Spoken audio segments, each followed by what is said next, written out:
Hello guys, स्वागत है आपका सिटीजन जी चैनल पर। और आज आप देखने वाले हो 2013 में आई underrated TV horror movie scarecrow का ब्रेकडाउन, जिसके डायरेक्टर हैं शेल्डन विल्सन। अब आप इसे हिंदी में भी देख सकते हो ऑनलाइन। तो चलिए अब ज्यादा देर ना करते हुए जल्दी से स्टोरी स्टार्ट करते हैं।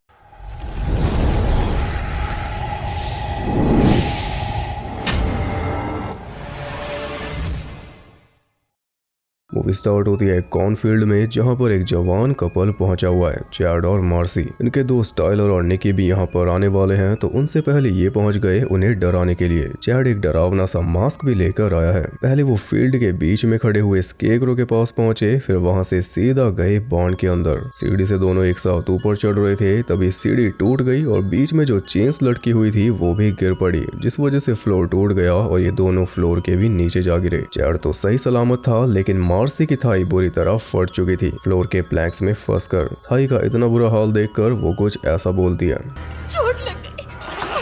खून उसका पानी की तरह बह रहा था, लेकिन अचानक से सारा खून वापस सिमटने लगा। मार्सी के हाथ के नीचे पुरानी लकड़ी जैसा कुछ पड़ा था, उसी ने सारा खून सोख लिया और इसके बाद वो हिलने लगा तो मार्सी की चीख निकल गई। चैड ने चेक करना चाहा पर कुछ दिखा नहीं। तभी पीछे से वही लकड़ी जैसा हाथ आया और उसने चैड के सर को खरबूजे की तरह क्रश कर डाला। इससे समझ आता है कि बांध के नीचे किसी प्राचीन स्केरक्रो को कैद किया हुआ था और इन्होंने उसे फिर से आजाद कर दिया। फिर कुछ देर बाद प्रोफेसर एरन अपने 6 स्टूडेंट्स को लेकर उसी कॉर्नफील्ड पर पहुंच जाता है, जिनमें निकी और टाइलर भी हैं। उनके अलावा कैल्विन, डेवन, मारिया और बेथ है। कैल्विन बेथ के ऊपर फिदा है, पर वो कोई भाव नहीं देती। फिर ये सब आए हैं फील्ड में लगे हुए स्केरक्रो को ले जाने के लिए, क्योंकि आज 100वां स्केरक्रो फेस्टिवल है। हर साल इस टाउन में मनाया जाता है, लेकिन ये वाला खास होगा। अब इस जगह के बारे में लेजेंड है कि ये हॉन्टेड है। यहाँ पर एक स्केरक्रो 30 लोगों को मारकर खा चुका है, लेकिन प्रोफेसर का कहना है कि ये सब अफवाहें हैं। असल में स्केरक्रो फेस्टिवल इसी जगह पर मनाया जाता था, लेकिन अब इस फार्म को बेचा जा रहा है, तो इस साल फेस्टिवल टाउन के अंदर मनाया जाएगा, पर स्केरक्रो अब भी यहीं से ले जाएंगे। इसमें हेल्प करने आई है प्रोफेसर एरन की एक्स गर्लफ्रेंड क्रिस्टन मिलर, जिसकी फैमिली का ये फार्म है। और साथ ही क्रिस्टन ने बुलाया है एडी को,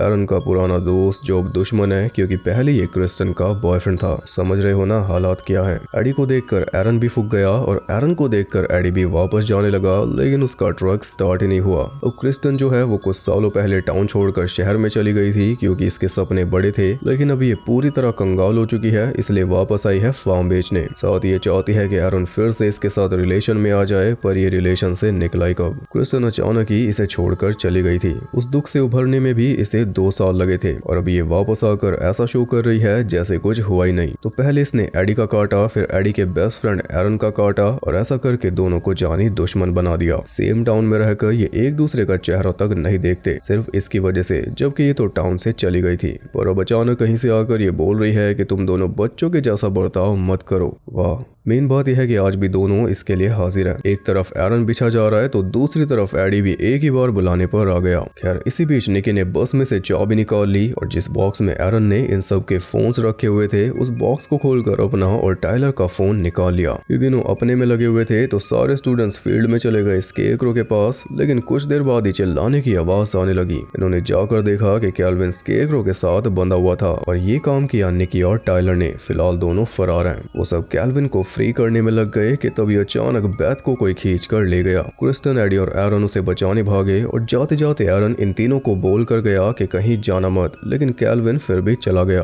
इतने में क्रिस्टन ने बेथ को बचा लिया था, लेकिन तभी कोई उसे खींच कर ले जाने लगा। तब एरन ने उसे बचाया। चारों जल्दी से वापस आए, और फिर डेवन और मारिया को साथ लेकर घर की तरफ भागने लगे, और रास्ते में उन्हें कैल्विन भी मिल गया। उस टूटे फूटे घर में पहुंचकर वो खुद को सेफ फील कर रहे थे, लेकिन पीछा भी नहीं छूटा। कोई दरवाजे को बैश करने लगा। उन्होंने दरवाजे और विंडो को ब्लॉक करना चाहा, पर तभी विंडो पर निकी आकर गिरी, जिसका गला कटा हुआ था। उसे देखकर सब के सब शॉक में थे। तभी किसी ने उसे वापस खींच लिया। सब कुछ शांत होते ही सबसे पहले इन सब ने पूरे घर को बैरिकेड किया। क्रिस्टन के फोन से पुलिस को फोन करना चाहा, लेकिन सिग्नल ही नहीं थे। डेवन को एक गन मिल गई, सिर्फ एक गोली के साथ, और थोड़ा मिट्टी का तेल, जिससे काम चलाओ मोलोटोव बन जाएगी। अंदर से सबको एक ही बात सता रही थी, लेकिन बोलना कोई भी नहीं चाह रहा। आखिर इनके पीछे कौन पड़ा था? जवाब सबके मन में एक ही था, स्केयरक्रो, क्योंकि ये जगह उसी की वजह से बदनाम है। लेकिन एरन कहता है कि ये सब बकवास बातें हैं, कोई जानवर होगा। इसी टेंशन के बीच थोड़ी नजदीकियां भी बढ़ रही थी डेवन की मारिया के साथ और बेथ की कैल्विन के साथ। बेथ और क्रिस्टन को जिसने खींचा था उसका थोड़ा बहुत हुलिया उन्होंने कैल्विन को बताया तो कैल्विन ने उसका स्केच तैयार कर दिया, जिसे देखकर बेथ पैनिक करने लगी क्योंकि दिन में ही इनका इतना बुरा हाल हो चुका है, अभी तो रात भी होगी,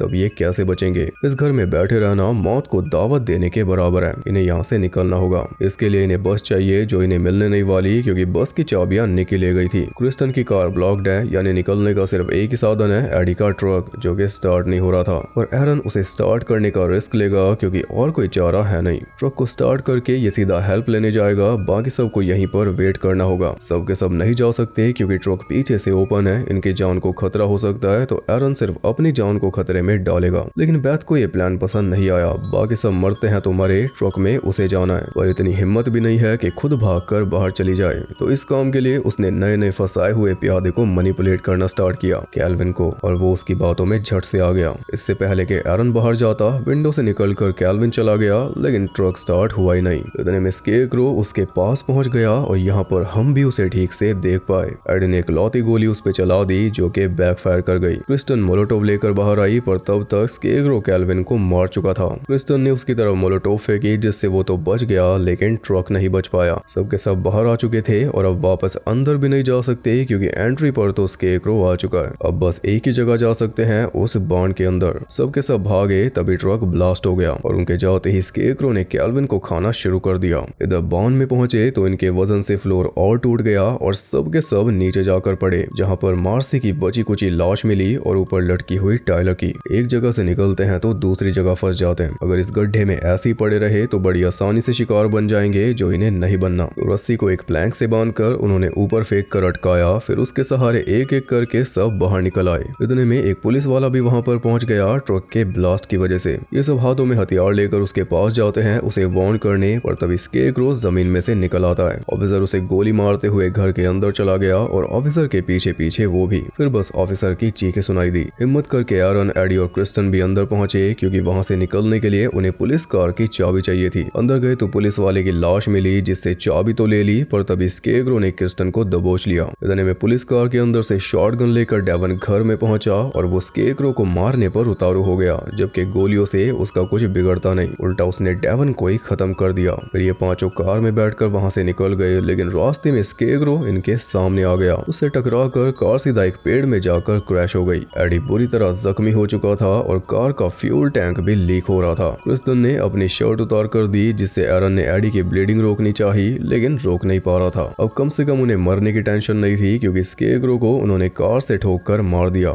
ऐसा उन्हें लग रहा था। स्केयरक्रो ने फिर से आकर क्रिस्टन को दबोच लिया। एरन से बचाने की पूरी कोशिश कर रहा था, लेकिन कोई फायदा नहीं हो रहा था। तब एडी कार से बाहर गिरा, स्केयरक्रो को पकड़कर उसके साथ खुद भी जलकर मारा गया ताकि ये सब बचकर निकल पाएं। कार तो ब्लास्ट हो गई, पर स्केयरक्रो मरा के नहीं वो अभी कह नहीं सकते। मारिया और बेथ भागकर आगे आ चुके थे और बेथ तो मारिया को छोड़कर और आगे भाग गई। जब एरन और क्रिस्टन आए तब मारिया उनके साथ आगे बढ़ी। तीनों एक फार्म पर पहुंचे जहां पर बेथ पहले से मौजूद थी। काफी नॉक किया पर कोई आया नहीं। अब एक रास्ता ये था कि आगे बढ़ो और दूसरा रास्ता ये था कि जबरदस्ती घर में घुस जाओ। क्रिस्टन को फोन यूज करना ज्यादा बेहतर ऑप्शन लगा, इसलिए उसने दूसरा रास्ता चुना। दरवाजा तोड़कर वो अंदर घुस गए, पर अंदर उन्हें मिला घर का ओनर फ्रैंक, जो उन्हें चोर समझ रहा था। और क्या समझेगा। क्रिस्टन अपना परिचय देती है कि बगल वाला फार्म मेरी फैमिली का है। तब जाकर फ्रैंक ने उसे पहचाना। वो बताती है कि कोई शैतानी चीज हमारे पीछे लगी है। बस इतना सुनते ही फ्रैंक पूरा मामला समझ गया। वो उसे बताता है कि लगभग 100 साल पहले तुम्हारे पूर्वजों ने उस स्केयरक्रो को बांध के अंदर दफनाया था क्योंकि वो तुम्हारी फैमिली को खत्म कर रहा था। वो आया कहां से ये कोई नहीं जानता, बस इतना पता है कि उसे मारने के लिए हर एक तरीका ट्राई किया गया, फिर भी वो मरा नहीं। आखिर में उसे दफनाकर कैद करना पड़ा। तभी से हर साल ये फेस्टिवल मनाया जाता है ताकि कोई उसे भूले ना। 100 साल बाद फेस्टिवल सेलिब्रेट करना तो भूले नहीं, पर जो याद रखना था वो भूल गए।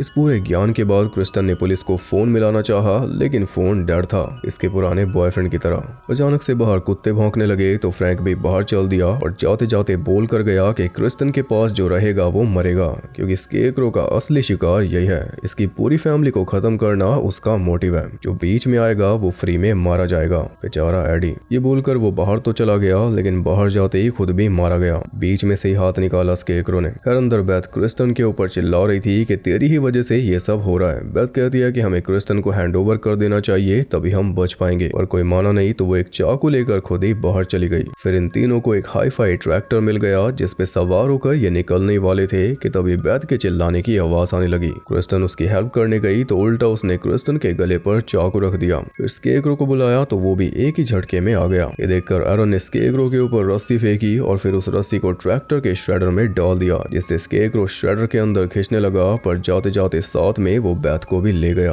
बेथ का भरता बनते हुए इन तीनों ने देखा, पर स्केरक्रो अब भी नहीं मरा। एरन और क्रिस्टन बाण में रखी बाइक को चेक करने गए लेकिन वो स्टार्ट ही नहीं हुई। इसी बीच स्केरक्रो ने मारिया के ऊपर अटैक करके उसकी टांग चीर दी। इन दोनों ने आकर मारिया को बचाया, फिर तीनों जंगल में भाग गए, लेकिन मारिया भागने की हालत में थी नहीं, इसलिए क्रिस्टन ने एक चाल सोची। स्केरक्रो उसी का पीछा करेगा ये जानते हुए वो वापस फार्म पर आ गई। फिर अपने हाथ पर कट मार के उसने सारा खून कैटल्स के ऊपर मलकर उन्हें फ्री कर दिया ताकि स्केरक्रो उनके पीछे लग जाए, और ऐसा हुआ भी। इतने में स्केरक्रो सारी कैटल्स को मारने में बिजी था। क्रिस्टन वहां से भाग निकली। जब तक उन दोनों के पास पहुंची तब तक सूरज निकल चुका था, लेकिन दिन हो या रात हो स्केरक्रो को कोई फर्क नहीं पड़ता। जैसे एरन ने मारिया को अपनी पीठ पर लादा, स्केरक्रो ने मेटल का स्पेयर फेंक कर मारा, जिससे मारिया मौके पर ही मारी गई। साथ ही एरन भी चोटिल हो गया। क्रिस्टन ने स्पेयर निकाल कर स्केरक्रो की गर्दन ही काट दी, जिससे वो थोड़ी देर के लिए शांत हो गया। इतने में क्रिस्टन एरन को साथ लेकर निकल पड़ी और उसके जाते स्केरक्रो मारिया को भी लपेट गया।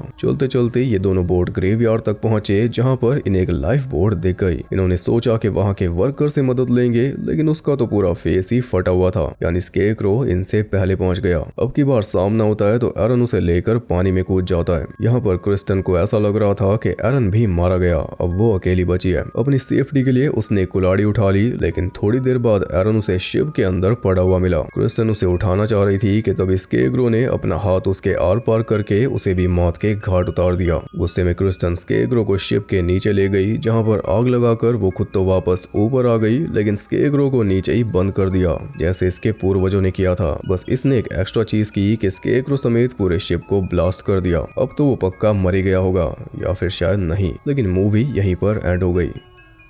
2000 से लेकर 2010 के आसपास तक ऐसी कई सारी टीवी हॉरर मूवीज आती थी जो बहुत ज्यादा चीजी होती थी, लेकिन वीकेंड पर खूब चलती थी। जैसे ये मूवी एक छोटे से टाउन के एक छोटे से कॉर्नफील्ड में शुरू हुई थी, लेकिन खत्म होते होते कहां पहुंच गई, बोट ग्रेवयार्ड पर। एक पूरा शिप उड़ा दिया स्केरक्रो से बचने के लिए। दोनों का कोई मेल ही नहीं। स्टोरी लगातार बढ़ती जा रही थी। इस एक मूवी में इतना मैटर था जितना 3 मूवीज में भी नहीं होता। खत्म होने को ये फार्म पर भी खत्म हो जाती, लेकिन ऐसा हुआ नहीं। फील्ड से घर, घर से बांध, बांध से रोड, रोड से दूसरा फार्म, फार्म का घर, फिर घर से बांध, फिर जंगल, फिर बोट ग्रेवयार्ड, शिप के अंदर, शिप के नीचे, शिप के बाहर, मतलब के मैटर चलता ही जा रहा था। एक टाइम पे तो बहुत ज्यादा खिंचा हुआ लगने लगा। आप जानकर हैरान होंगे कि इस मूवी का बजट था $2 मिलियन, एक टीवी मूवी का बजट। ज्यादातर पैसा CGI पे लगा होगा क्योंकि स्केरक्रो CGI था, लेकिन उसमें भी कोई कमी नहीं थी। अच्छा खासा काम किया गया उस पे। बाकी स्टोरी का मैंने आपको बता ही दिया, एक्स्ट्रा स्टफिंग वाले रोल के जैसी थी। और ऐसी मूवीज में आमतौर पर जो प्लॉट होता है वही था,